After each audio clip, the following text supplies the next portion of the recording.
નમસ્કાર, આપ જોઈ રહ્યા છો ગુજરાતની નંબર 1 ન્યૂઝ ચેનલ એબીપી અસ્મિતા ન્યૂઝ સાથે હું છું સિદ્ધાર્થ ધોળકિયા। એક મહત્વની અને મોટી ખબર, ડોક્ટર પ્રવીણ તોગડિયાએ લોકસભા ચૂંટણી લડવાનું એલાન કર્યું છે। એબીપી અસ્મિતા સાથેની વાતચીતમાં તોગડિયાએ દાવો કર્યો કે હિન્દુઓની સરકાર બનાવવા દેશના તમામ રાજ્યમાં ઉમેદવારોને મેદાને ઉતારી છે। સાથે જ પોતાને ચૂંટણી લડવા મામલે કહ્યું કે તેઓ પણ ચૂંટણી લડશે, પરંતુ ક્યાંથી ચૂંટણી લડશે તેની આગામી સમયમાં જાહેરાત કરશે। તો સવર્ણોને 10% અનામત આપવાના નિર્ણયને તોગડિયાએ લોલીપોપ ગણાવ્યો અને કહ્યું કે 3 રાજ્યના પરાજયના કારણે મોદીને સવર્ણો યાદ આવ્યા છે।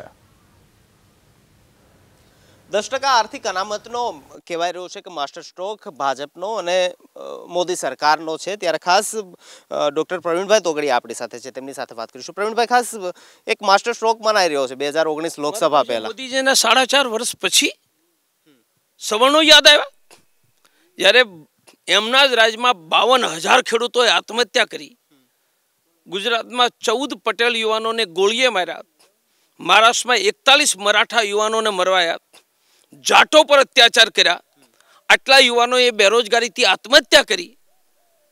4.5 વર્ષ પછી યાદ આવ્યું, 4-5 રાજ્યોમાં હારી ગયા એટલે યાદ આવ્યું, અને જાણે દયાદાન કરતા હોય એમ શરતો લાદે છે, યે કરો વો કરો, અને પાછલા બાળને પઠાણ મુગલ તુર્ક ને ઘુસાડવાનું કામ આરએસએસ ની વાતો કરનારા કરે છે। આ તો પાછલા વાળે મુસ્લિમોનું આરક્ષણ, અને મને કહો, એક બ્રાહ્મણ કે પટેલની દીકરી કાગળ લઈને ઊભી હશે, ત્યાં પઠાણ તુર્ક ઊભો હશે? પઠાણ તુર્ક સાથે લાઈનમાં ઊભી કરી દીધા અને જમીનનો નિયમ કર્યો। અહીંયા 10 વીઘાનો ખેડૂત પણ દેવાદારને આત્મહત્યા કરે છે। હવે એ ખેડૂતને આ મોદીજીના નિયમને કારણે અનામતનો લાભ નહીં મળે, અને જે મુસલમાનો પાસે જમીન નથી એને બધાને મળશે। આસો યોજનાબદ્ધ ખેડૂત જે આત્મહત્યા કરે છે અને જમીનના નામે અનામતનો લાભ ન મળે, અને મુસલમાન જેની પાસે જમીન નથી એને આપવાનો પ્રયાસ છે। આ લોલીપોપ છે। હવે તો ચૂંટણી આવી ગઈ, હું અમલ ક્યાંથી કરીશ? મને બીજા 5 વર્ષ આપો। આ બીજા 5 વર્ષ માગવા માટેનો લોલીપોપ છે।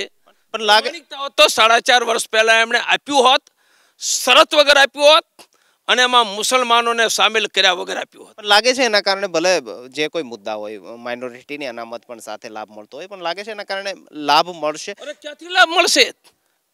ખેડૂત જેની પાસે નાનકડી જમીન છે એને લાભ નહીં મળે, અને મુગલ તુર્કને લાભ મળશે। મારા ભાઈ, ટ્રિપલ તલાકના નામમાં પણ મુસલમાન બીબીઓના મત, એમાં અનામતના નામ પર મુસલમાનોના મત, એમને હવે હિન્દુ પટેલ વાણિયા બ્રાહ્મણની મતની કોઈ જરૂર નથી। અચ્છા પ્રવીણભાઈ, ગુજરાતની અંદર હાલ મહત્વનું એક ઘટના બની, આપે પણ થોડા સમય પહેલા એવું કહ્યું હતું કે મારા જીવને ખતરો છે। ભાજપના પૂર્વ ધારાસભ્ય અને નેતા ભાનુશાળી જે છે તેમના પર હુમલો થયો ને તેમનું મર્ડર થયું, કઈ રીતે છે? જયંતિ ભાનુશાળી સાથે મારા પણ 40 વર્ષના સંબંધો રહ્યા, બહુ દુઃખદ ઘટના છે। મારું કહેવું છે કે ગુજરાતમાં સલામત છે કોણ? મહુવામાં મુસલમાનોએ હુમલો કર્યો, હળવદમાં કર્યો, કચ્છમાં કર્યો, ઠેક ઠેકાણે બહેન બેટીઓના અપહરણ થાય છે, ઠેક ઠેકાણે ચોરી થાય છે, બહેનોની ચેન સલામત નથી। અહીંયા તો મશગુલ છે રણ ઉત્સવમાં, પતંગ ઉત્સવમાં। અરે આટલી મશગુલી સલામતી દેવામાં વાપરી હોત ને ભાઈ, તો જયંતિ ભાનુશાળીની પણ હત્યા ન થઈ હોત, અને અનેક લોકોના ઘરોમાં લૂંટ બંધ થઈ ગયો। કોંગ્રેસ કહી રહી છે કે રાજકીય હત્યા છે।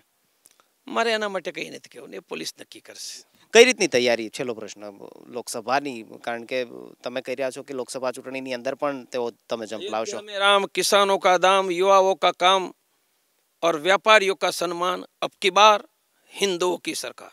કેટલા સીટો પર ઉમેદવારો? ભારતના બધા જ રાજ્યોમાં। પ્રવીણભાઈ તોગડિયા ક્યાંથી? સમય ઉત્તર આપશે। પણ મહત્વનો હિન્દુ સરકારની જે વાત કરી રહ્યો છો, તો કોઈ હિન્દુ હાલ્ટ બેલ્ટ વિસ્તાર હોય તે જ હોઈ શકે।